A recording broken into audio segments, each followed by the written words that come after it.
And everyone, welcome and thank you so much for joining us at the Glunz Tasting Hall. This marks our 17th day in the month of September of representing and presenting and hosting wineries from all over the world here in the Glunz Tasting Hall. And we're so thrilled to be able to have these small bottles that we are able to have everyone enjoy sampling while we're tasting through these wines. And I am thrilled to present to you today's focus, which is Sommelier Selections by a resident sommelier, Glunz Piempathy. Glunz is going to take us through, again, a quick run-through of a bunch of wines with the focus of Rhone, one of my absolute favorite regions, and thrilled to have this happening. So at this point, everyone's favorite point in the presentation, or at least mine, right, Glunz? This is a little view of where we are headed today. So we are headed first to, well, where we're starting from, I guess, is right here in Chicago. And then we are heading to our first stop in the very sunny area of California. Joe, the video is on the Lindquist family wines, not the map. Okay. And, oh, I'm sorry, we're not sharing the map? Like Google Earth is not on it. I don't see it. Oh, okay, hold on one second. I apologize for that. Let me go ahead and try sharing that again. I thought we were on Google Earth. All right, how's that? Can you see that one? Yep. All right, so again, we are starting here in Chicago. And we're gonna jump out of Chicago and head over to California. And here's beautiful California, and we're gonna jump down to a couple spots here throughout the day. But we're gonna start out here, and it's always hard to get AVAs set up, but Bob, hopefully you can appreciate this view of the Santa Maria Valley of the Central Coast here. And we are not exactly at this vineyard, but this is one of the vineyards that Bob Lindquist and his wife have their winery at in the Biennacido Vineyards. And then their tasting room for the Lindquist family wines and Verdad wines is right here in the city, a lot more attractive location than out in the country. And nope, and I think we are not quite there yet. All right, so go ahead and stop sharing there. And Glunz, good to see you, sir, and thank you for putting all this together. Absolutely, I'm excited. Rhone is always one of my favorite, and it's the first region I kind of visited. So being able to talk about that coming from France to New World US, kind of a fun treat. So I'll quickly kind of go through the slides, and we'll bring Bob Lindquist will be the first wine we'll be talking about, one of the OGs of Central Coast Syrah projects. So here we go. All right, so we'll do some selection. So then we got a whole bunch of Garrigo here. So I think that's sums up really well most of the wine smell and the taste of Rhone. So this is all the Garrigue. So these are the wines we'll be going through. So the first one being Lindquist Syrah from Central Coast by Bob Lindquist. Bob, if you could unmute yourself and come on.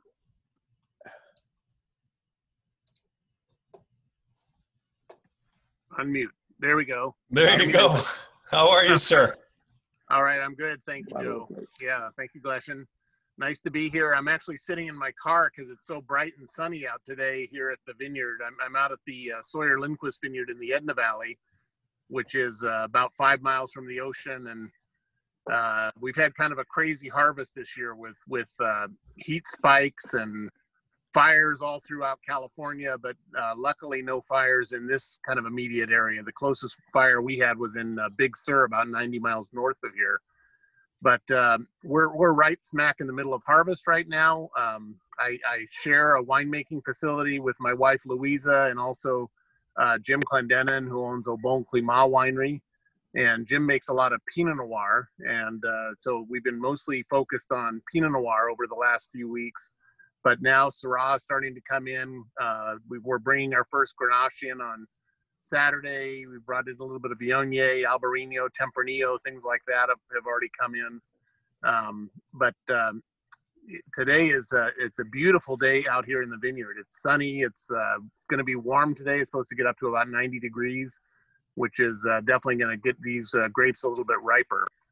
But I want to talk to you a little bit about our Syrah. I've been making Syrah here on the Central Coast since 1982, when I started the Cupé winery. And at that time, I was the fourth commercial producer of Syrah in California, which, when you think about it, less than 40 years ago, Syrah was really kind of in its infancy here in California for some kind of strange reason. It's kind of hard to explain, but Syrah had never really taken off in California until around that period. But it's been one of the fastest growing red wine grapes in California since then. And my first Syrahs came from Paso Robles and from a vineyard called Estrella River up in Paso Robles, which Joe's very familiar with. It's really, really close to where the Glunz winery is. And we were bringing the grapes down to Zaca Mesa Winery, where I was employed at the time.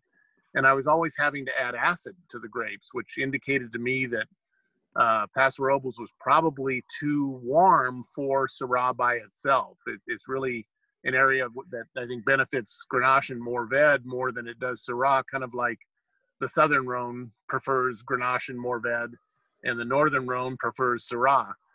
So we planted at the Biennacido vineyard, actually grafted over some Riesling vines that were planted in 1973 on their own roots. We grafted over 7 acres in 1986, got the first crop in 1987, and I've been making Syrah from that vineyard ever since. From that vineyard, we rarely have to add acid, so I think we planted it in the right place. Where I'm sitting right now is out at the Sawyer Lindquist vineyard in the Edna Valley. The Edna Valley has a very similar climate to the Santa Maria Valley. It's one of these what we call transverse valleys here on the Central Coast, valleys that run east-west, mountains and valleys that run east-west, that are kind of like just open windows to the ocean. So during the summertime, during June, July, August, when it's really hot inland, it pulls in the cooling off the Pacific Ocean all summer long. And we actually have kind of a long, cool summer, which is ideal for Chardonnay and Pinot Noir, which are the two varieties that this part of the Central Coast is really best known for. But then in September and October, when it starts to cool down inland, we get more high pressure days here on the coast, days like today, where we get a lot of sunshine, a lot of warm weather, and still really, really kind of cool or even kind of cold nights. So it's really ideal for the later ripening varieties like Syrah, Grenache, Roussanne, and to a certain extent, even Marsanne is a little bit on the later side here. So I'm gonna step out of the car and turn the phone around and show you some Syrah grapes here at the Sawyer Lindquist Vineyard that we're actually harvesting tomorrow. This is a clone that comes from the Estrella River. I'm gonna put my sunglasses back on. This is a clone that comes from the Estrella River. And you can see the bird netting on it.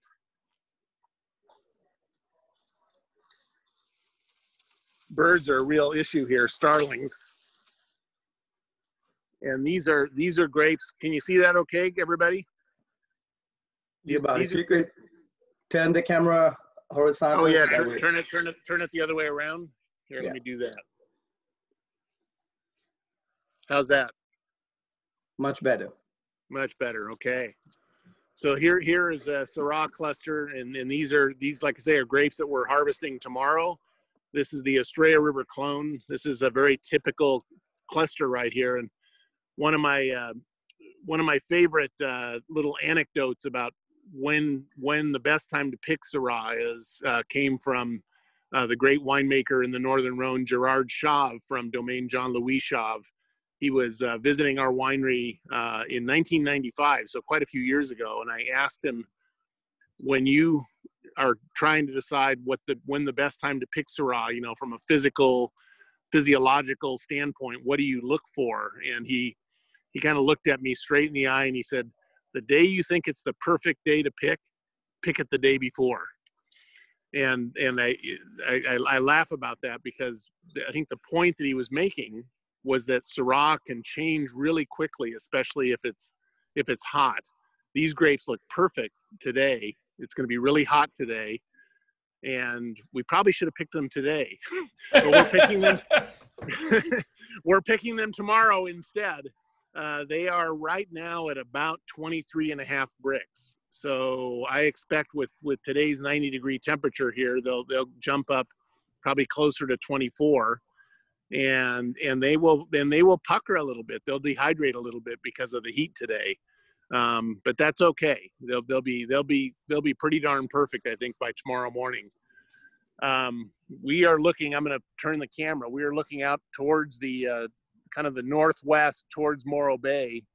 And can you turn your phone horizontal? Oh yeah, there we go. Much better. Yeah, so you can see kind of where we are in the Edna Valley. And you can see the very tops of those little hills over there. Those are the Morros that lead out towards Morro Bay. And that's where the ocean influence comes from the northwest all summer long. And if I go this way, right over those hills, just 5 miles away is Pismo Beach. So that's actually the closest ocean point to where we're standing right now. And a great beach at that. Oh yeah, it's really cool. I want to show you my car. This is a 2006 Toyota Highlander hybrid. It has 377,000 miles on it. Holy. and still runs like a top. It has been over every vineyard here on the Central Coast. It could probably drive itself around this vineyard. It's been an amazing car. And I'm also going to walk over here to the Grenache, which is about a week or maybe 10 days away from being ready. But this is Tobless Clone Grenache, and you can see you'll see quite a bit of difference in how Grenache looks. Well, that's kind of hard to see. Let me get one in the sun here. And this is your biodynamic farm, yes? This vineyard is biodynamic, Demeter certified biodynamic. There we go. Beautiful. See how much larger that cluster is and how much larger the berries are. Oh, yeah. Yeah. So Tobless Clone Grenache, cool climate Grenache, which is pretty special stuff. Makes really elegant, spicy wine that's very different than what we normally think of as Grenache. I just remembered that I'm kind of supposed to talk about the Central Coast Syrah, which is the wine that we're featuring, which is a blend of several different vineyards, including this one. It's a blend of Biennacido Vineyard, Sawyer Lindquist Vineyard, where we are right now, a new vineyard that we're working with, which is also Demeter certified biodynamic, called Martian Ranch, which is down in the Los Alamos area of Santa Barbara County. And then there's a vineyard that we've been working with for many years in the San Ynez Valley called Ibarra Young. And that there's some of that in the blend as well. So the idea with the Central Coast Syrah is to kind of pick from our best vineyard sites and make a blend that's kind of imminently drinkable. And then I make single vineyard bottlings from both Biennacido and Sawyer Lindquist as well, from the kind of the best sections, the best barrels. And then in that Central Coast Syrah, we also blend a little bit of Morvet and Grenache to kind of round it out and give it a little more complexity. The Morvet gives it a little more kind of funky spice character underneath. And the Grenache definitely lifts the aromatics, being an oxidative varietal. It kind of brings it a little more forward and a little more aromatic. So, Bob, this is a 2018 vintage that we're tasting in our small 2-ounce bottles. Can you talk a little bit about the 18 vintage and the new label of Lindquist family vineyards?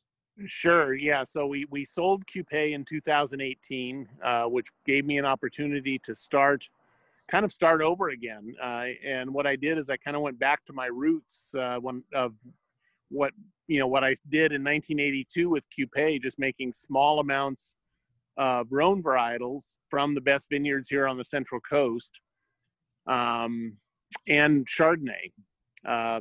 From the very beginning, I also made Chardonnay from Santa Barbara County from the Biennacido vineyard.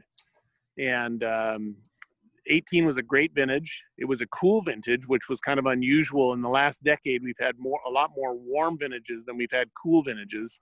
But 18 was a cool vintage with a really balanced crop, long, cool growing season, and kind of perfect conditions during harvest. So it's one of our best vintages of this past decade. In fact, I would probably say if I had to pick one, it'd be 2018. So really great vintage. And Joe, with the Central Coast Syrah, I'm trying to make a wine that is imminently drinkable. I bottle it under Stelvin because I want people to be able to open it easily and enjoy it, frequently. It's not a wine to put in the cellar. It's a wine that could go in the cellar if it had a cork, but it doesn't have a cork.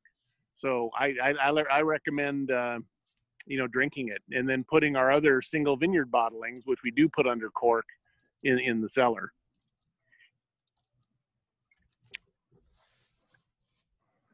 Perfect. And the single vineyards that you do is the Block 11, right? I have that as well.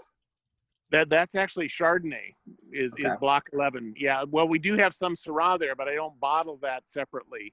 Gotcha. The two blocks at Biennacido Vineyard that we bottle separately are the X block, which is the oldest Syrah block at Biennacido. And we just recently released a 2018 Biennacido X block. And then the Z block, which under the Cupay label, we called our Hillside Estate bottling. Under our new Lindquist label, we'll just simply call it by its block name, which is the Biennacido Z block. Okay. And then there's also a single vineyard bottling from this vineyard, from the Sawyer Lindquist vineyard, and walking back over towards some of those grapes that go into that. And I wanted to show you the soil here, which is kind of cool. It's kind of a gravelly clay loam with a lot of this white rock in it. This white rock, there's two different types of rock here. There's Monterey Shale, which is what I'm holding right here. And then this is what's called Obispo Formation mudstone. It's like a sandstone that's prominent throughout this region.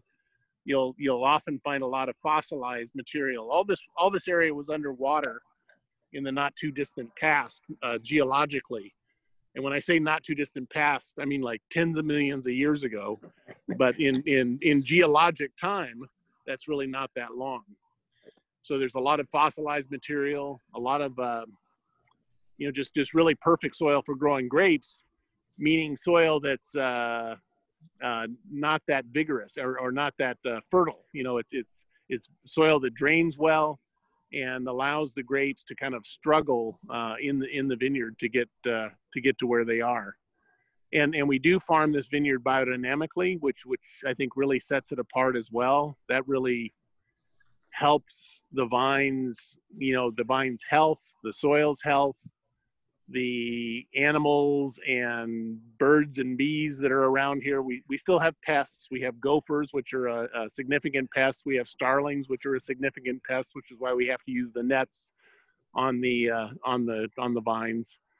But growing the grapes here the way we do, I think we get some of the best fruit that we could possibly get from the Edna Valley. Thank you so much. The Syrah is tasting beautifully as always.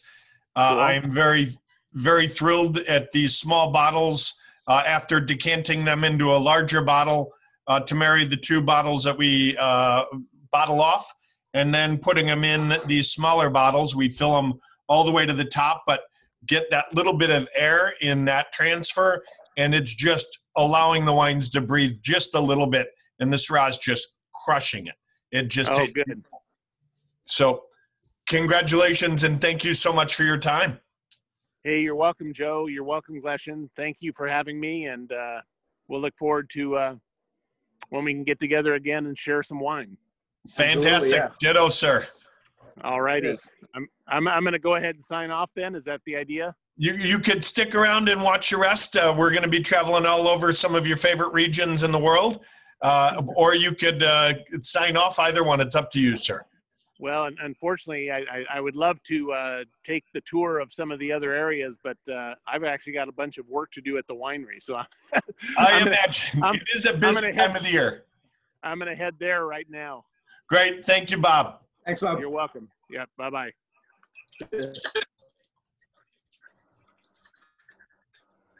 Well, it's great to see Bob and have him and have him show us his biodynamic vineyard, which is always great.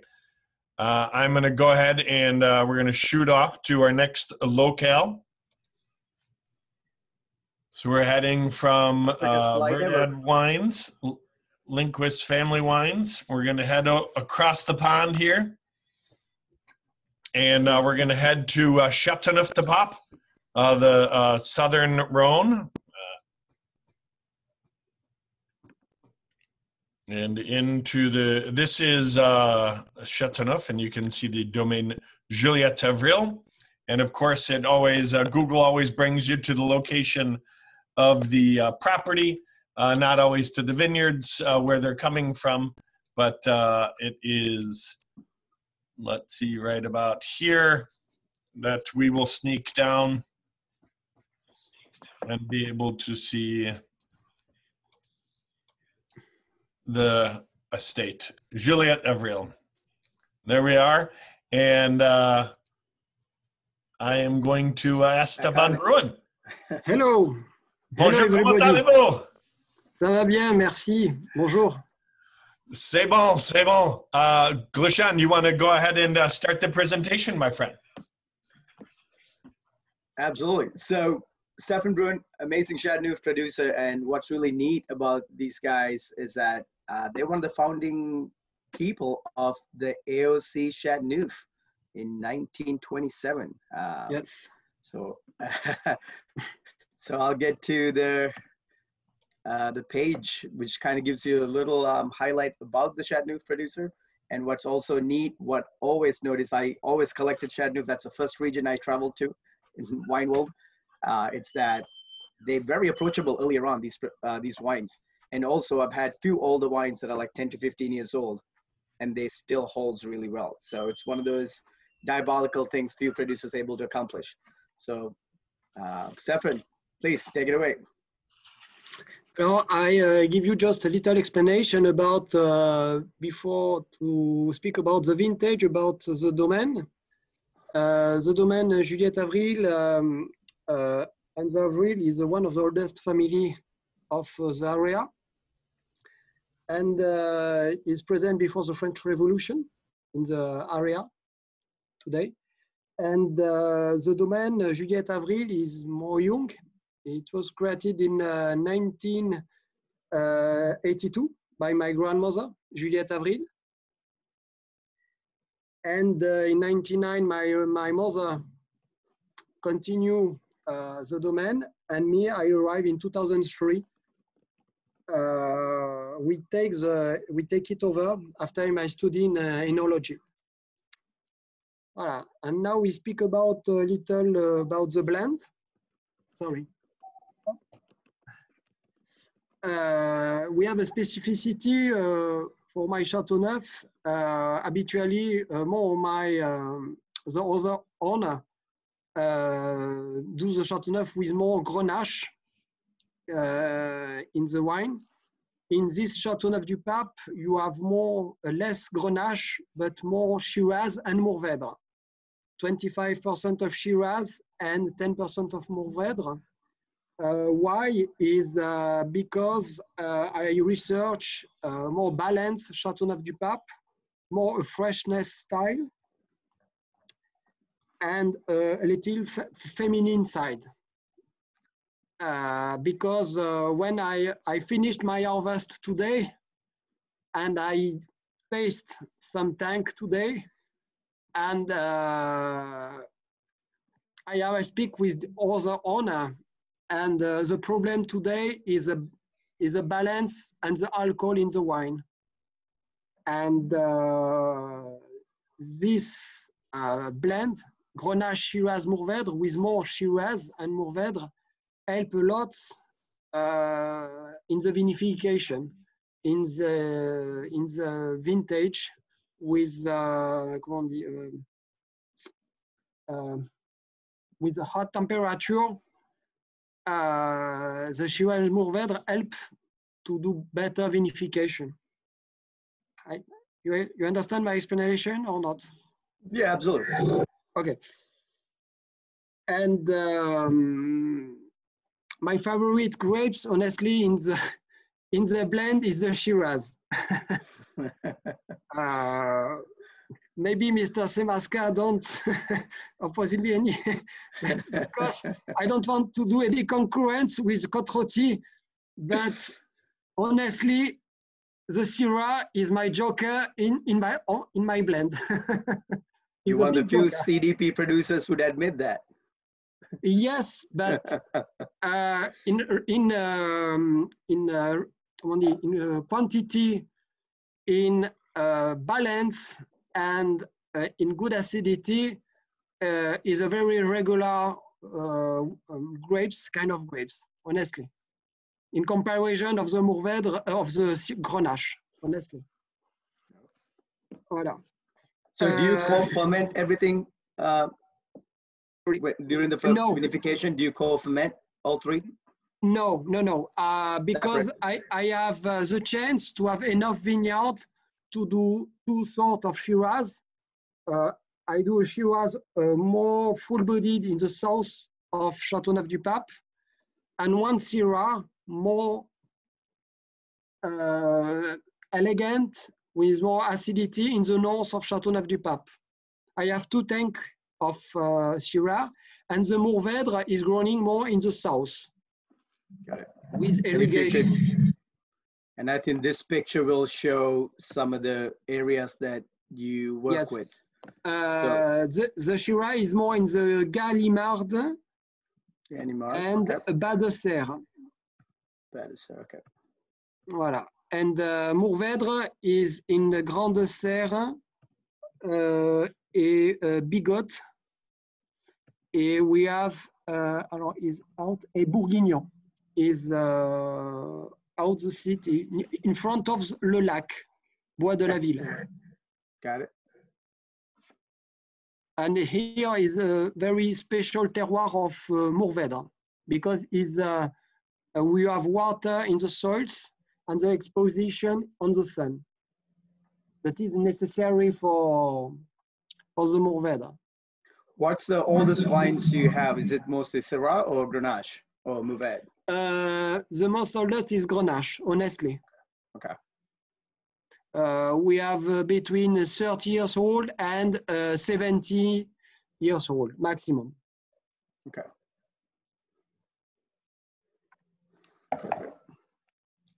We can speak a little about the vintage if you want.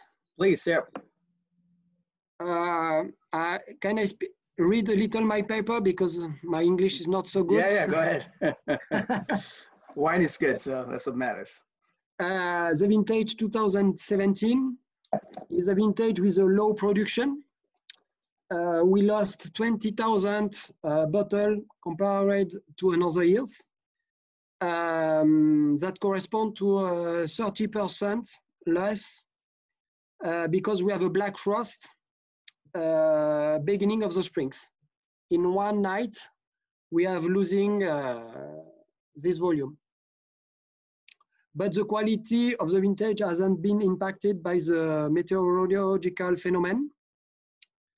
And 2017 has been a very great fineness and beautiful freshness vintage. In taste, we can find the red fruit, such as the strawberry, blackcurrant on the nose and in the mouth.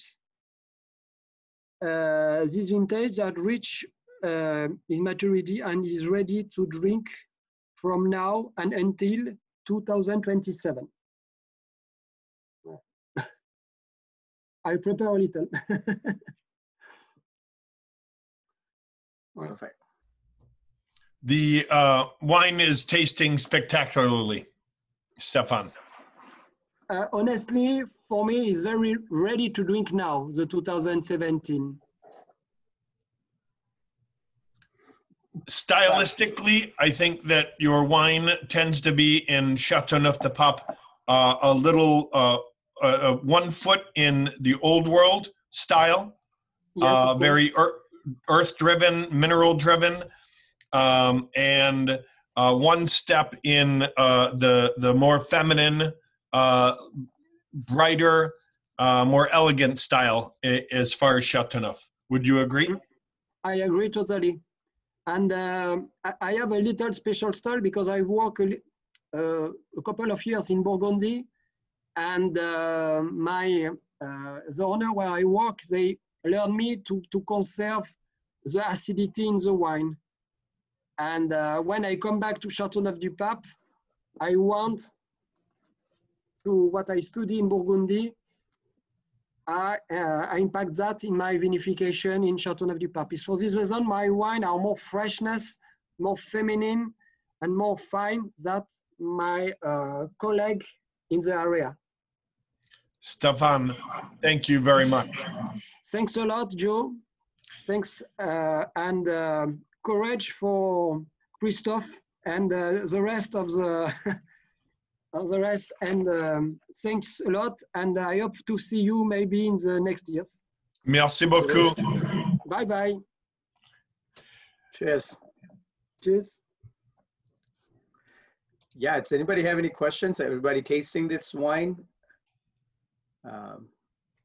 I know here at Glunz, we tasted past vintages. One of the biggest difference in this, it has a lot more structure. Typically, this wine in the elegant side has a little bit more thin quality to it. Yet that's what it was unique about being able to age it so long.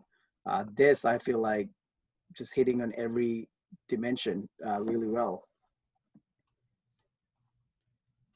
We have Perry there. Perry tasted this before back vintage. All right, and where are we headed to next, my friend? We go back to California. We go back to Paso Robles. All right, let's see where we are here. Are you seeing the Google map? Google Earth. Great. So we jump out of France. We're going to jump back here. We're actually in Sonoma County, and Carol Shelton is joining us. This is the winery, although the vineyards themselves are in fabulous Paso Robles. We have Carol here, and we could not be more delighted, Carol, to have you as part of our guest speaker on the Rhone wines. Thank you for joining us. Thanks, Joe and Gleshen. Appreciate your time here. So I know I'm going to answer a question right off the bat because everybody has been besieging me with questions. The fires here are still going, but they're on the east and south side of Santa Rosa, and we are in the northwest side of Santa Rosa. So it's a little PTSD deja vu for me because in 2017, the fire took my house. And we lost a couple of vineyards as well. So this year we are very grateful that we have not lost anything, at least permanently. That is good news. It has been a very tough couple days here, just trying to keep up with all the news and keep in touch with all of our friends and everyone out in California. And our prayers and thoughts have always been there. I did not know about you losing your house in 17. I'm so sorry. Yeah, that was pretty brutal, but you know, it's stuff and we're alive, and it gave us a chance to clean out a lot of clutter and crap that we'd had for 30 years. So got to look at the silver lining. There you go.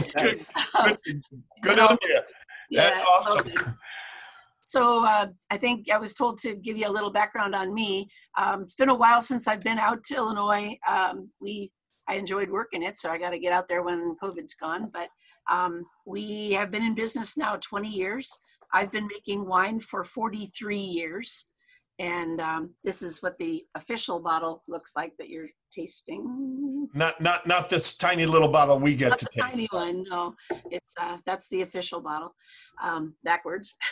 Gotta do my little mirror thing on the video, but anyway, 43 years ago I graduated Davis, and in fermentation science was among the first 10 women to do so. And I worked at Mondavi, I worked in Australia. Now, were you with Ann Noble back then? I was actually working for her as her lab flunky, and I helped her start the development of the aroma wheel. A lot of other people contributed to it along the way as well.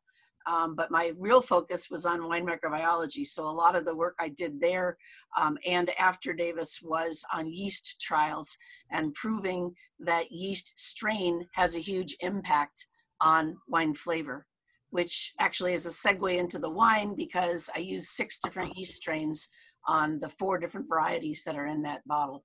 So each one brings something different to the party. But so after Davis, I worked at Mondavi, I worked in Australia, I worked in the Central Valley, all doing small lot research. And then I came to Buena Vista Winery where I worked with Andrei Chelichev, which was a great gift for me. He put a lot of attention to detail and brought me back to sort of the romance of the wine industry after having worked in rather factory-sized wineries for a while. And then, let's see, I worked for Sonoma Vineyards, which is Rodney Strong and Windsor Vineyards, for about 20 years. And Windsor was my brand for the second half of my time there.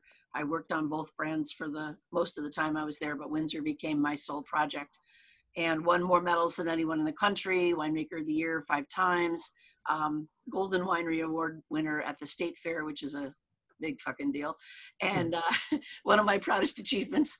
And then decided that since I got absolutely no acknowledgement from the ownership of the company, was constantly being put down as the dumb blonde in the lab, I said, time to go out on my own. So my husband was firmly behind me. He is our GM here, and he's the risk taker, big picture thinker, and I'm the detail-oriented winemaker, accounting. I get the work done. There's a dreamer and there's a doer, so that's the way it goes here. So I focus on Zin. And so what you're trying to tell us, Carol, is you're well accomplished. You've done a little bit. I got a little bit of cred there. Yeah, that is awesome. Yeah, that is a resume not many people could shake a stick at. No, not really. And actually, for my own brand, I've continued to win a boatload of medals and good scores. And in the past 5 years, I've been in the Wine Spectator's top 100 wines 3 times. So the Wild Thing Zin was in there in 2014. The Rosé was in 2018. And then last year, 2019, this same wine that you're tasting, but the prior vintage, was number 41. So not only the top 100, nice, but we made it to the top 50 for the first time. Yeah. So congratulations. Yeah, not that's too many awesome. People say that. really proud of that. So but so I focus on Zin. You guys have the Wild Thing Zin. That's our bread and butter wine. We do it in Safeway, at Whole Foods, and all kinds of places here. And we make about 8 to 10,000 cases of that one wine, which is our most distributed and kind of our signature wine. And it's a wild yeast fermentation from Mendocino Zin. But this wine is actually my favorite wine of all the wines I produce. I was asked to go back and produce a Chardonnay by all my consumers from Windsor who said, you made 7 different Chardonnays at Windsor. Couldn't you please come up with a Chardonnay on your own label? And I said, I am Chardonnayed out, but I will come up with a white. And I had to really look high and low. And in Paso, I found one vineyard that has all 4 of these varietals. He sells a lot of his fruit to Justin for Syrah, Cab Franc, Cabernet, and he has a little bit of other varietals. He's got some Mervet, which actually I took in this year for the first time. Oh, you already know what the bottle looks like. There you go. So Navarez on this spreadsheet here is the grower. He is a labor contractor down in Paso, and he's so proud of his vineyard. I love dealing with him. And this is, I'm not sure whose dog that is, but anyway, this was during harvest. It's a good 5-hour drive for me to go down and check it. And to get bins down there, to get fruit up. It's a labor of love. It's very costly, but I love this wine so much that I will go through anything to do it. And oh, it's right. You guys are down in Paso too. I've got to go visit your winery, right? Yeah, I've seen you at a couple. Yes, you have to, without a doubt. Yeah, that's right.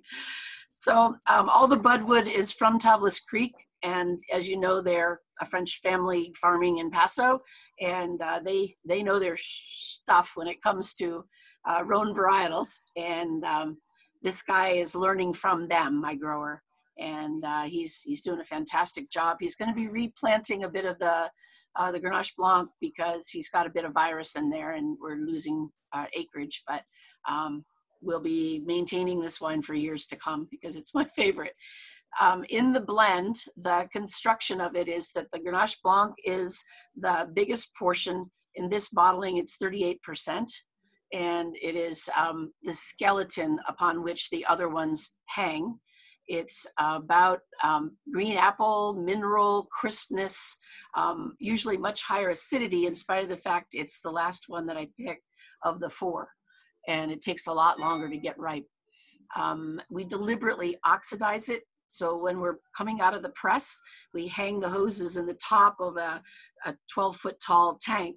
And so the juice will splash all the way down and it gets good and orange, but that means the wine won't orange later. So it's the opposite school of thought of protecting from oxygen. You can't scavenge the oxygen the whole time it's in barrels. So I just let it oxidize now. I had no idea. That oxidation's done. Yeah, I do it with the... that scares the living daylights out of you when you see it turning orange in the tank. You're like, dear God. Yep, it does. And I've seen it in a finished wine, and it's not a pretty thing because you're in the bottle, and what do you do? Absolutely. So, or if you do try to see it before bottling, you would find it out, and you'd find out all the flavor too. So you don't want to... And then that just comes out of it naturally with oxidation? Yep. Because Grenache Blanc is a mutation of Grenache Noir. So people just refer to the Grenache grape. It's actually not called Grenache, it is Grenache Noir. And there is Grenache Gris and Grenache Blanc as well. So they all have the ability to get the anthocyanin in their skins. And they can turn reddish or ruddy with a lot of sun exposure especially. So you don't want to have too much oxygen and too much of that color coming out. Roussanne is actually called Roussanne because it rouges slightly. So Marsanne is all green. So that's the big difference between the two of them. So in my blend, the Roussanne adds flesh to the skeleton of the Grenache Blanc. It's round and juicy and rich. It's actually a little too rich, I think, to stand on its own. It can be quite flabby, but it adds a lot of peach, especially white peach, and a little bit of almond, kind of a toasted, honeyed almond. And the longer it ages, the Roussanne develops more and more honey. So this one, in this vintage that you're trying now, the 18 has already developed some of the honey. It's coming up. But I have the 08 in bottle. That was the first year I made this blend. And it is to die for. It is so good. So a 10-year-old white is fabulous. That's awesome. Yeah, 12-year-old white. There you go. I can do my math. Now, do you co-ferment these? I do not. The Roussanne and Viognier usually ride up on the same truck, and they're fermented separately. And each barrel is hand inoculated with a different yeast. So I have different yeasts that give me different things. They either enrich the mouthfeel, they develop more tropical fruit, more green apple, more of the honey, more butter, all different kinds of things that they bring up. So it's very much worth it to do that. Okay. And the Viognier adds a little white flowers to the blend as well. So, and they're barrel fermented in older French oak. I've added in a little bit of acacia wood, so there's a tiny pinch of new wood each year. We're trying to replace some of the ones that are crumbling. So, and what are you loving about acacia? Acacia is really good with aromatic whites, and it is a much gentler oak impact. It doesn't come across as a coffin. It really supports the beautiful floral qualities that oak can show. And it's very gentle and very round and juicy. So it goes along with French oak as well. There's no American oak in this one. Nice. And the barrels are stirred each week, every Wednesday, for about 8 months. And then When we take it out of barrel, we have to just let it settle. We do filter to bottle. I'm not going to let cloudiness be an issue in this bottle. So, and how much do you produce typically, barrels? Pretty close to the 1,000 case mark. Okay. So yeah, it's a lot of barrels to stir. It's a lot of barrels to stir every week.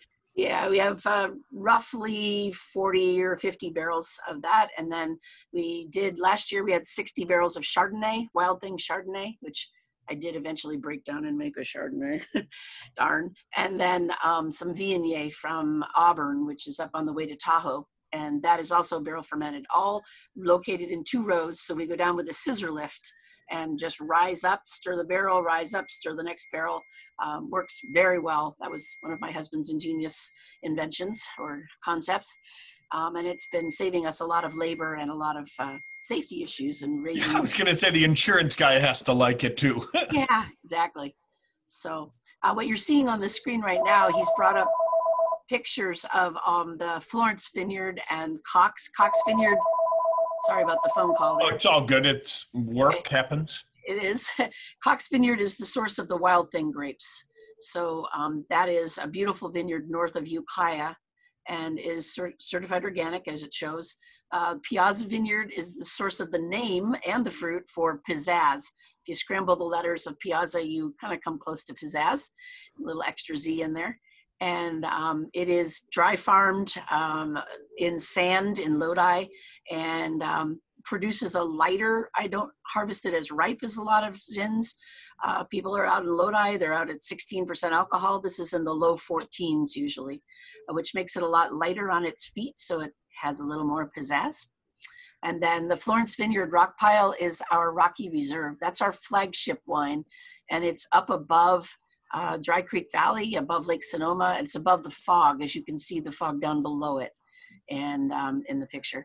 It makes a very elegant wine, very Cabernet-like in a lot of ways, very refined tannins. So that's just a few. We do about 8 Zins every year, except this year, unfortunately. The smokes of the Walbridge fire meant that we could not pick any grapes in Rock Pile or Dry Creek. They were all too contaminated with smoke. And the way we figured that out is to take buckets of grapes and destem them by hand and micro ferment them and then smell them. The lab analysis was coming in so late, it still hasn't come in. I heard there was a Christmas present to some people. Yes, it will be. A Thanksgiving, maybe, if you're lucky. And I just heard from the lab yesterday, in fact, that they're sending a lot of the samples to New Zealand. There's another lab there that will test them because they're just inundated with thousands and thousands and thousands of samples. So we won't be able to get any results. So we're not using that as a criteria for rejection. It's just based on what we smell in our little micro ferment buckets. And some of them have stench. And so we brought the growers in to smell their own buckets, and they agree. They said, we don't want to sell you that, especially for a high-end reserve wine. We don't want to curse you trying to take that stench out and then lose the beautiful reserve qualities that one should have that we're paying for. Right. So, there's going to be a lot of creative use of smoky grapes, I have a feeling. Yeah, I think so. But there's smoke removal processes do exist. I unfortunately had the joy to work with them in 2008 when the Wild Thing Zin was heavily smoked. And we had to de-smoke it 3 times because it comes back. The bound releases the free, and then you get actually that free is removed by the smoke removal process, and more bound becomes free, releases. And so it just is the gift that keeps on giving. And it's not a gift that I would like this year. So I decided just to reject them. There will be no Rocky Reserve and no Rock Pile Reserve Petit Syrah or Cabernet, and no Florence Petit Syrah from Dry Creek Valley. Wow. Bummer. And no Karmazin as well. I had to reject the Bastoni Vineyard, even though it's in Fountain Grove.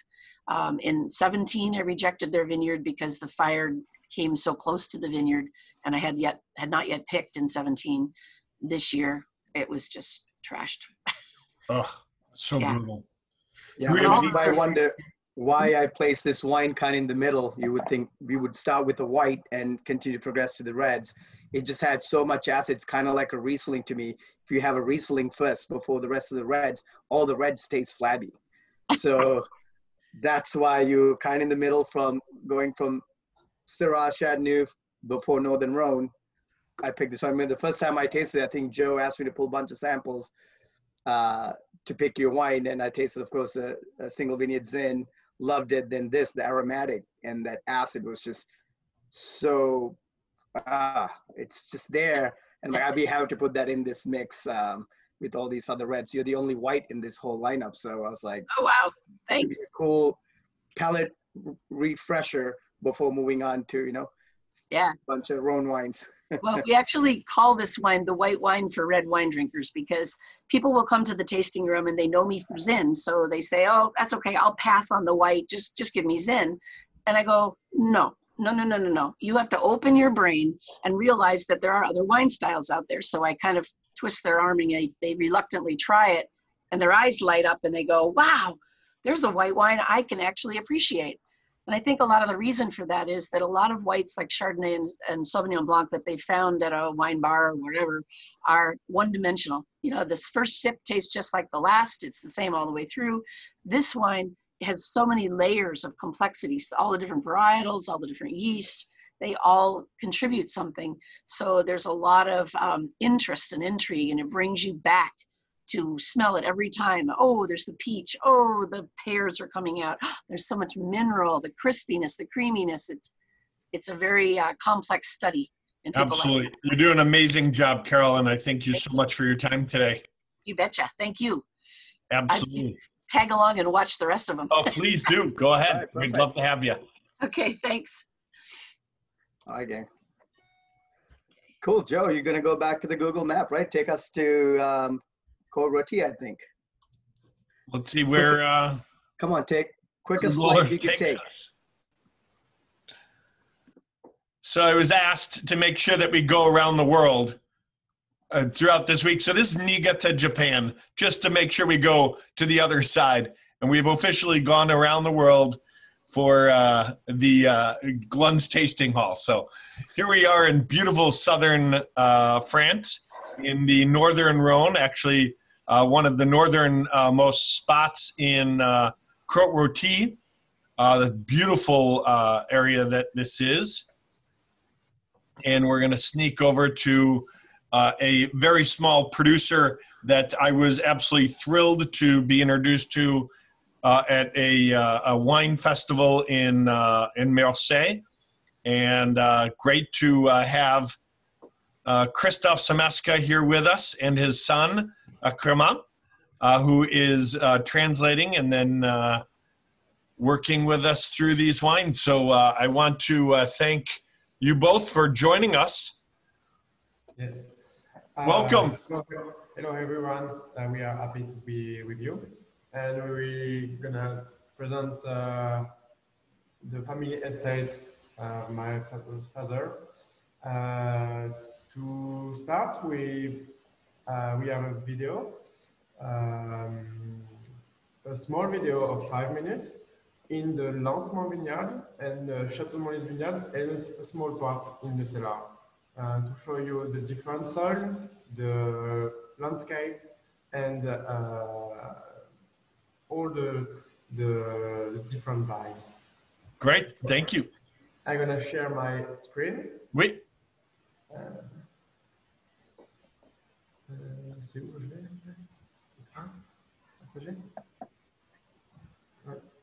So 1 second, please. Tasting the wines, put both of them kind of side by side. I have slides to kind of talk about that. So The the difference video, between the ones. everyone heard me? Oui. So the video is in French, but I'm gonna translate the different parts in the same time. If someone don't understand or don't hear say me. So my father said, "Hello everyone, it's a great pleasure and pride to be with you this morning to talk about the Côte Rôtie and this." Come on. Yes. No, we cannot see the video. Oh, you can't see the video. No, if you hit share the screen, you need to pick the. Oh, you almost had it there. Do you see the video now? No, it's still the file name. Oh no. I sent you the video by email 1 hour ago. Oh, great. Okay. Why don't we go ahead and I will show the video in one moment. We have some slides that that Glunz has put together, and then I will prepare the video. Okay, perfect. Very long listen. All right. Perfect. So the two wines we'll be tasting is the estate bottling of the Chat Monty, and Lansum is one of the leads of Code Rôti from the Code Blanc. So I think if you could kind of speak to some of the leads that you get to utilize for the estate bottling, and then of course the Lansum being only single vineyard, what are the main differences? Okay. Kind of like Rhone versus Blonde here. Sorry. Château de Montlis, it's a single vineyard in Côte Brune, so it's the north of the appellation. The soil is a schist with iron, and it's dark soil, very stony. It's called Côte Brune because of the soil. And Côte Blonde, Lancement. Côte Blonde is the other main soil in the appellation. It's on the middle of the Côte Rôti. It's a schist as well with a little bit of granite and quartz. And the difference is the sound for Lancement, Côte Blonde, and silt for Côte Brune. And both wines are only 100% Syrah, but it's allowed in the appellation to add 20% Viognier in the same area. The Château de Montlis is aged 24 months in 50% new oak and 50% old. And depend of the year, the vintage, and depend on the year and the vintage. And Lancement, it's always in a 100% new barrel, French barrel, and especially Burgundy Cooper, because we found the barrel come from Burgundy and a part of the forest of France. One part, sorry. It's just a small forest in France. It's perfect for the Lancement and not for the or the other wine, because it's Lancement. It's the finest wine and the finest wine in the appellation, the Côte Rôti appellation. The other wine, like Côte Brune, Château de Montlis, and the other producer are more powerful and more expressive wine. Lancement, it's like the finest wine, and just how do you say that? It's more. The tannin are a little bit sweet, and the tannin of Côte Brune, Château de Montlis are really strong. And the both wine, you can keep the both wine and age 10, 20, or 30 years. It's not a problem. And everything is correct for the vinification. And I have that video queued up if we want to go to the video. Yes, and for the Lancement, we try to modify the percent of distilled, and for 17, it's 100% whole bunches. For 17 and 19, and for 18 and 20, the Lancement, we consider the stalks are not ripe, so we distinct all the the wine. But for 15, it's 90% the same. And it's exactly 5 days cooling at 14 degrees and 3-4 weeks of vinification with a pump over and not a plunge. We don't plunge the wine, the grape.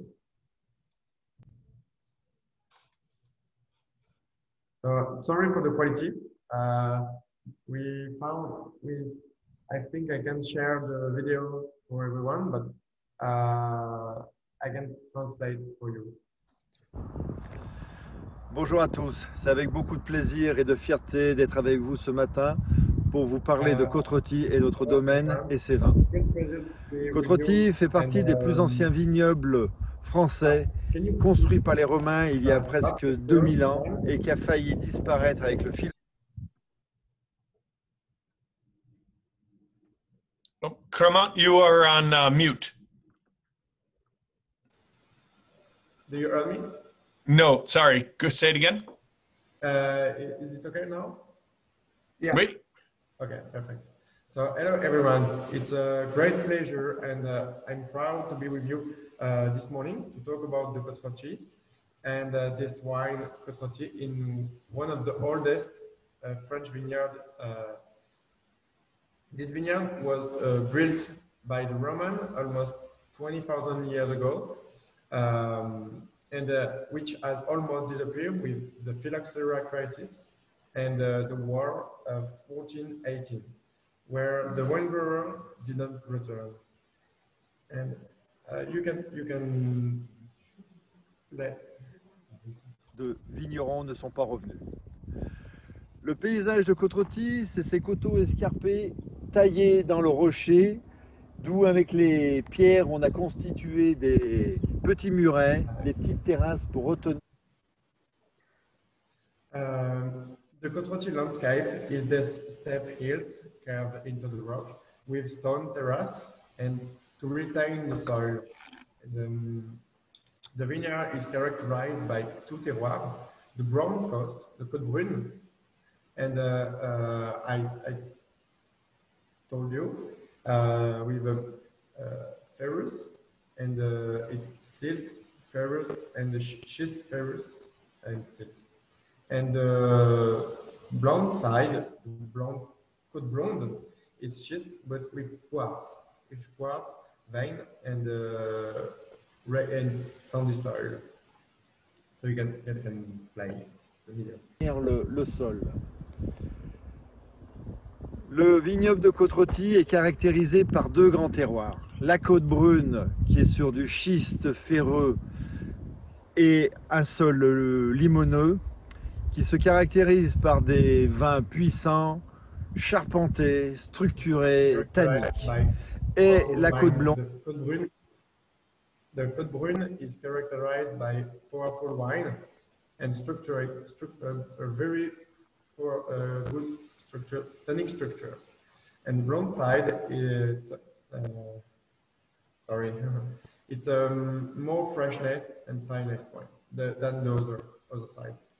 And the difference, it's a really big difference between the both brown and blonde, but it's just only 100 meters the difference of the different parcels. It's really it's really close. The parcels are really close, and the difference is really big between the two wines. You can taste.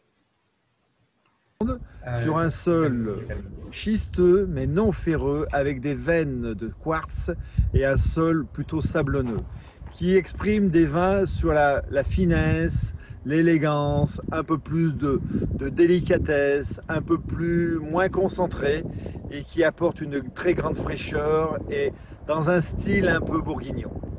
Maintenant, je vais vous emmener sur notre parcelle de lancement, qui est une vieille vigne de 1974, où je vais pouvoir vous parler un petit peu de son sol et vous montrer ses vieux ceps et vous parler de son vin. Nous voici maintenant sur notre...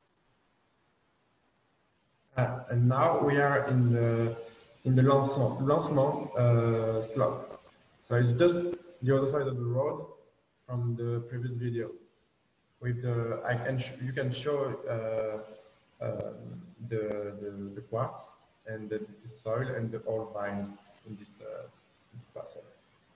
Parcelle de lancement, comme je vous disais, ancienne, avec ces vieux cèpes de 1974, sur ce sol, du quartz, des veines de quartz taillées avec ces cristaux et ce schiste non ferreux et ce sol sablonneux qui permet de produire un vin très fin, puissant par la typicité de To the next part, if you want.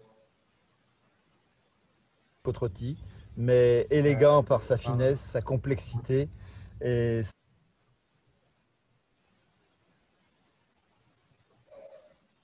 longueur et ses arômes de fruits. Traditionnellement, Lancement est réputé par son élégance, son côté féminin. Mais pour le millésime 2015, il y a un peu plus de puissance due à la canicule, une des premières canicules depuis 5 ans, qui fait ressortir une très grande richesse aromatique au niveau du fruit, au niveau de la mûre, du cassis. Ce vin est élevé 24 mois, 100% fût neuf, sur des fûts fabriqués en Bourgogne pour des vins de Bourgogne. Car le lancement demande une chauffe particulière, demande un bois à grains très fins pour développer sa complexité, sa minéralité et son harmonie. Ce vin va être puissant. My father explained why he chose Burgundy barrel, and it's for it's particularly toast, and it's a very fine wood to develop the complexity and the minerality of the Lancement. This wine will be powerful and velvety, rich in aroma, and you can smell some white pepper and very long, very long final. Velouté, riche au niveau aromatique et une finale très très longue de complexité, d'épices, de cannelle. Rôti par sa typicité est idéal avec de la viande, des côtes de bœuf, des viandes grillées, mais peut être aussi adapté comme le lancement avec du veau, de l'agneau. Nous allons aller sur le sol des Côtes Brunes, dans notre terroir du château de Montlis, qui est le seul château des Côtes-Rôties dans le vignoble, qui fait partie qui est le plus ancien et le plus grand vignoble de Côtes-Rôties d'un seul temps. Ça sera déjà. So now we are just back to the Château de Montlis, en bas, the bottom of the Château de Montlis, on the vineyard of the Château de Montlis. And Château de Montlis, it's a brown color. And my father, to explain what we say, my father started the estate in 1987 to rebuild the domain, the Château de Montlis. And before the war, 1418, the World War I, the Château de Montlis was the biggest estate in one part, in Côte-Rôtie, and the only one chateau in the appellation, in the vineyard. And after the World War I, the vineyard was destroyed, and because both phylloxera and World War I. And in 1920 was the last bottle of the Château de Montlis. And in 1987, my father started to rebuild the chateau in the part who actually stayed.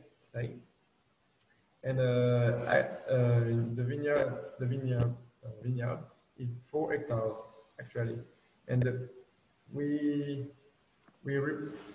plant every year a part, and maybe one day will be 8 hectares, and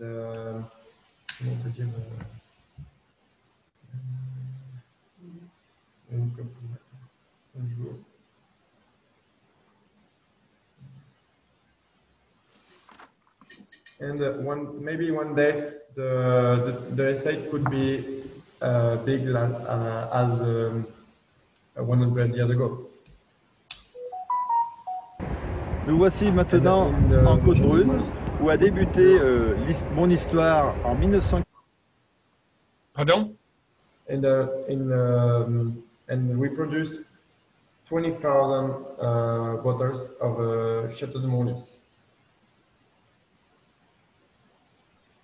87, où j'ai repris la reconstruction du plus grand domaine de Côte-Rôtie, qui est le Château de Montlis, où j'ai produit mon premier vin en 1990 dans les anciens chais du château, jusqu'en 2011, où j'ai entrepris la construction d'un nouveau bâtiment de vinification et d'élevage pour pouvoir me développer et améliorer la qualité. And my father made his wine. He made his first wine in 1990 in the old cellar in the chateau, and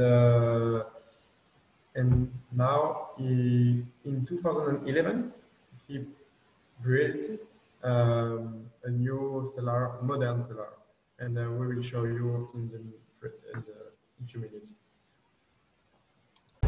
Le château de Montlis, c'est un château du XVIe siècle.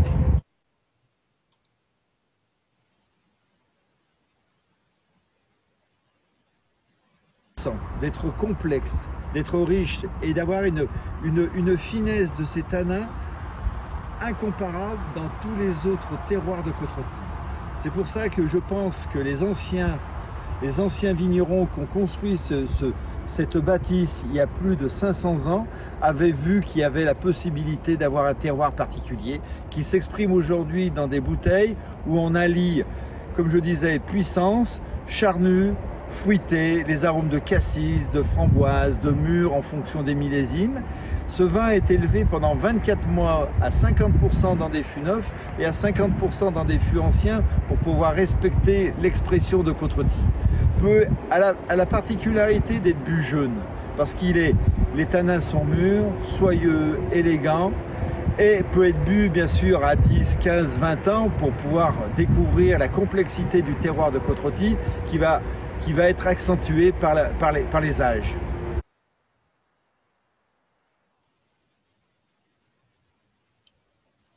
C'est bon? Continue? And the last part, oui. 1 minute, it's aujourd'hui. So you can Here? Here, yes. Petite présentation du domaine Christophe Semasca dans notre caveau de dégustation. And after we're going to show you the barrel check and one making with the stainless steel. Now, just quickly. Je vais vous faire un petit tour de notre chai d'élevage et de vinification. Veuillez nous excuser du dérangement, mais nous sommes en fin de vendange et de vinification et nous préparons les entonnages pour la fin de la semaine et la semaine prochaine. Veuillez m'accompagner un petit instant. And actually, we finished the harvest and we stopped the dig, so we apologize for the barrel everywhere. We start to barrel down, dig out, and so it's a mess in the cellar, actually.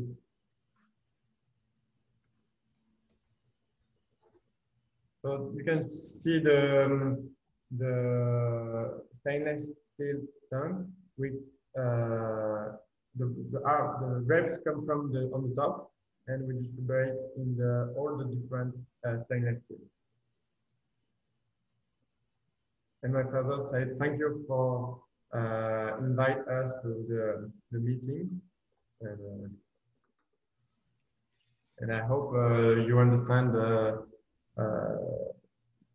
part of what I say. Yes, I cannot thank you enough. I know you put a lot of work into that, both of you, Christophe. Thank you. I apologize for the language barrier, but we understand, and most importantly, we all get to taste. Yes, yes. I hope that the wine tastes good. Excellent, and that's all that really matters. And I would like to say thank you, Joe, for to permit me to work in Tobruk last March in Australia. I was excited to hear that worked out. And hopefully they didn't treat you too badly. Yes, and then we hope to come to visit you and visit you, everyone, maybe next year or when the situation will be better. Absolutely. Very soon, hopefully. Merci beaucoup. Merci à vous. Au revoir. Thank you, Joe. Thank you very much. Yes. Joe, let me finish the rest of their slide real quick. Yeah, please. Those of you kind of got a chance to hear some of that, understand some of that. I think one of the main things about Côte Rôtie, it's mostly get compared to Burgundy rather than their neighbor Hermitage. I think not enough people pay attention to that. The elegant side of Côte Rôtie, even though it's roasted slopes, it's not super high alcohol. Typically, they're like 13 to 14% always. And I love it. As a Burgundy lover, Côte Rôtie really have a special place for me. And these wines, the chateau they were mentioning, they were the oldest Côte Rôtie producer prior to World War I. And then nobody made wine there for like 9 years. And these wines are getting close to 30 years old now. 0.7 hectares they rent for the blonde side. Brune, they actually have 4 hectares of their own fruit. So this is kind of a cool Ludi map of Brune and Blonde. You can see like the separation between the Brune and Blonde. I know Gigal has championed a lot of these wines and Domaine Rostaing. So La Tourique, La Landon, all part of Brune, and on the Blonde side has the rest of the very known vineyard sites. And the one you're tasting on the second wine, it's a Lansame. You probably could see it. It's right here. It's on the Blonde side. And not many people have access to it. There's only like 4 hectares now planted, and 1.4 of that, they get to utilize it because they're old enough vines. And it's one of the highest peaks in all of Côte Rôtie. So close to up to 700 meters. And you kind of, that's why I kind of wanted everyone to taste both of them side by side to be able to see that broody, bloody, sanguine quality you find in the Brune versus the Blonde has a little bit more aromatic uptick that you get without using any Viognier, because they both 100% Syrah, even though the appellation allow up to 20% Viognier co-fermenting blending. So I thought it'd be really cool to geek out about just Brune and Blonde side by side from a producer that does not sell any fruit to a negociant, because they don't have enough to sell. Only 10% of the things kind of get exported to the American market. And so when I first got to discover this, I remember coming into Glunz, this was the table. I was like, Joe, please put me in this table. I want to pour these wines and talk about it. So I'm really excited. If any of you have any questions, I'd love to answer them. And I'm pretty versed in Northern Rhone here. So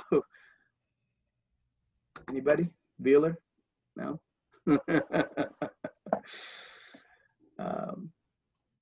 Yeah, so yeah, that's pretty much it for the Northern Rhone side. There's a few books that kind of really talk about how it's always been compared to Burgundy versus their partner Hermitage, even though more people know about it, Hermitage. So yeah, that's it. So if you guys have now we have one more wine. Yeah, that's just me. You guys getting me for that one. So sorry, everyone. I know. Sorry.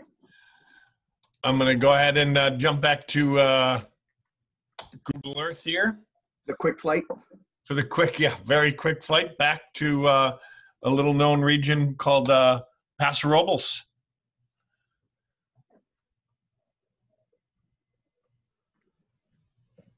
And here we are in fabulous California. And right down, this is the Adelaide corridor that we are viewing right here on West Paso. You can just see the terrain that is just completely just spectacular on the west slopes of the Adelaide. And then right at the cross beginning of that, you can really see Mick Price and his property that he just purchased. So he has been working in a couple different spots before this, really saving all of his pennies. And I mean, you can just see what an amazing facility and vineyards he has, which is just spectacular. Very excited for him. We're sorry that he couldn't join us, but Mac is one of the busiest guys in the Valley for sure. And he is amongst some crazy times in Paso where they are just getting crushed with all their fruit pretty quickly before the heat of last weekend. Everyone was bringing in everything that they could, and that caused him to be quite busy there. But Glunz, back to you, my friend. All right. Get to everyone. Escorted you, everybody. Perry. Nice. Cool. So Mick Price Meyer is kind of known to create a lot of the Valley wines. That's kind of been his main project coming from Paso Robles. And then very few selection of single vineyards he get to make based on the access that he has. And one of them including Paper Street Vineyard, which I had the fortune to experience and visit last year. Probably one of the coolest vineyard sites all of Paso. And you're looking at Dow, and it's most rugged terrain to get there. So this Lake coming from a vineyard called Letitia, that's known to grow the most amount of Syrah in Paso Robles. So like 620 acres of Syrah planted into 4 different clones. So this is basically 100% Syrah coming from 4 different clones. One of the first things I noticed when I met Mick Price Mac is that how much he loved Rhone wines. His one of the first visits he took also to Rhone Valley, worked with Don John, Beaucastel, and visited Reyes, and that's one of the first wineries I visited in my life, even before California. So it's kind of neat how his vinification practice using barriques to sometimes Hermitage barrels. So what we're tasting is, if you guys just get out of the tasting of the Cote Rôtie, I placed that right next to it because many times in a blind on the nose, it's uncanny how much of that Northern Rhone reminiscence of that Garrigue and that limestone qualities that you find in this. There are a few times some of the MSMW panels, I just throw one of these wines in there, and more often than not, people have a struggle picking this out being Paso Robles. It's because this vineyard, it's one of the, this is Mag, by the way, as you could tell. It's literally, that's kind of like his uniform. He always wear this any given time I've seen him. Huge fan of Mexican food. He recommended a bunch of dishes for us last time when we were out there.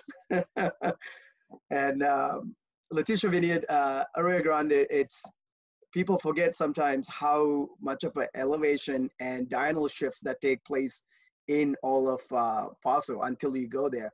Because the mindset being a sommelier, working in the restaurant for the most part, I always pictured and thought of Paso being overly extracted, cooked wine, because that's kind of what came to the market in the early days. Now these producers finally have the opportunity to kind of fine tune single vineyards and get fruit from it and showcase how different it is.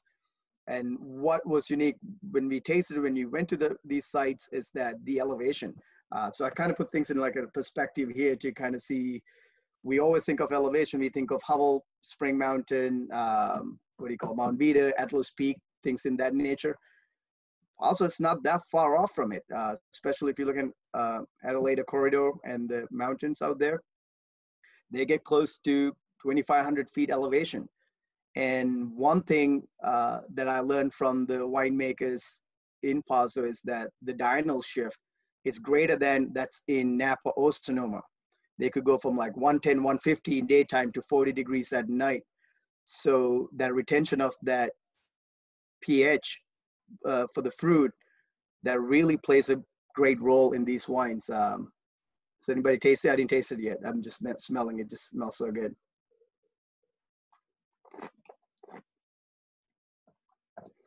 The flavor profiles are just so mirrored, so well laid out, and so definitive in its spice and that grapefruit, that like little bit of a burnt grapefruit zest. It's just got a lot of intensity and light spice. But it's funny, the viscosity and the intensity is the one segment that Paso definitely, you take that whole thing up like a couple notches, and you've got what we're getting here in the glass. And Mac just, the way that he is able to harness the power and intensity at the same time as deliver the elegance and the finesse of Syrah. It's just, he's always blown my mind and delivered in every way. Yeah, this wine definitely right. It has the Northern Rhone aromatics, but that you get a crazy punch right after that. I know he always mentions like he doesn't make wines for weaker souls, kind of. And he was like, finding 15% alcohol in Chateauneuf, it's not uncommon. It's just, we don't think of France being that hot, even though Grenache always loved to ripen quicker and hold on to its glucose so much longer. And he's basically like, this is not that different from that. And what I like is his unapologetic about it. And like, this is Paso showcasing high elevation site, single vineyards, Rhone style with the flair of California. I think he really captured that in these wines. Yeah, so that's all I got for the this wine. Unless anyone have a question about where the vineyards is, and I have pictures of my own when I visited there. I could show that if somebody wants to see it, or I could email that.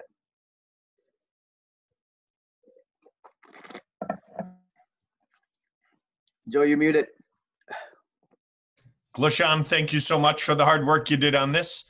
He beat out his own record last night at 3:30 in the morning, sending out his final rendition of his PowerPoints.